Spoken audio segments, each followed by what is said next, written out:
జై తెలంగాణ.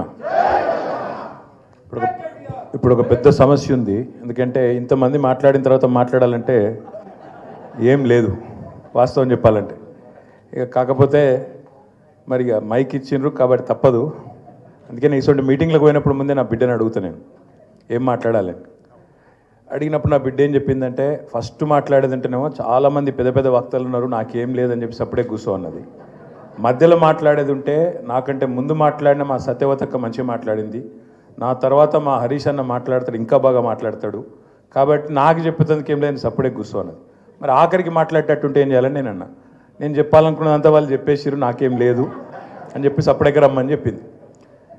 ఇలా నా బిడ్డ అమెరికా పోతుంది రాత్రి, కాబట్టి పోయి కలవాలి, ఎక్కువసేపు తీసుకోను, కేవలం ఒక 5 నిమిషాలు. ముందుగా పెద్దలు గౌరవనీయులు శాసన మండలిలో ప్రతిపక్ష నాయకులు కేసీఆర్ గారికి 2001వ సంవత్సరం నుంచి ఈ రోజు దాకా ఒక సోదరుడిగా అండగా ఉన్న పెద్దలు గౌరవనీయులు మస్సునాచారి గారికి, గౌరవనీయులైన మరి పెద్దలు మాజీ మంత్రివర్యులు మస్సునాచారి గారితో పాటు ఆనాడు పార్టీ వ్యవస్థాపకుల్లో ఒకరు, ఈరోజు ఇప్పటిదాకా అద్భుతంగా ఉద్విగ్నంగా మిమ్మల్ని అందరినీ కూడా మరి ఒక ట్రాన్స్లోకి తీసుకునే విధంగా ప్రసంగించిన గౌరవనీయులు పెద్దలు మాజీ మంత్రివర్యులు హరీష్ రావు గారు, కౌన్సిల్లో డిప్యూటీ చైర్మన్ పెద్దలు బండా ప్రకాష్ గారు, మా అక్క ఇప్పుడే ఒక్కసారి నిరాహార దీక్ష సందర్భంగా జరిగిన ఆనాటి పరిస్థితులను మా అందరికీ గుర్తు చేసిన శ్రీమతి సవితా ఇంద్రారెడ్డి గారు, మా అన్నగారు పెద్దలు मोहम्मद महमूद अली गारू, आप भी आजकल ज़बरदस्त तकरीर कर रहे हैं, आप पूरा मूड में आ गए,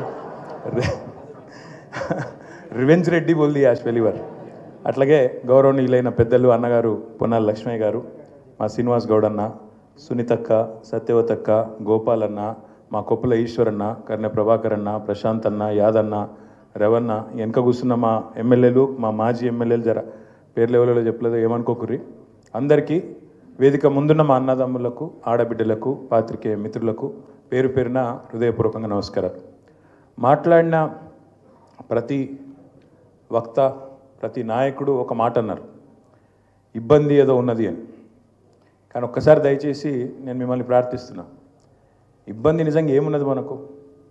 కేసీఆర్ గారు 2001లో పార్టీ పెట్టినప్పుడు ఆ రోజు ఉండే ఇబ్బందులతో పోలిస్తే ఈరోజు మనం కూర్చున్న ప్లాట్ఫామ్లో ఈరోజు మనం ఉన్న పరిస్థితులు ఏమి ఇబ్బంది?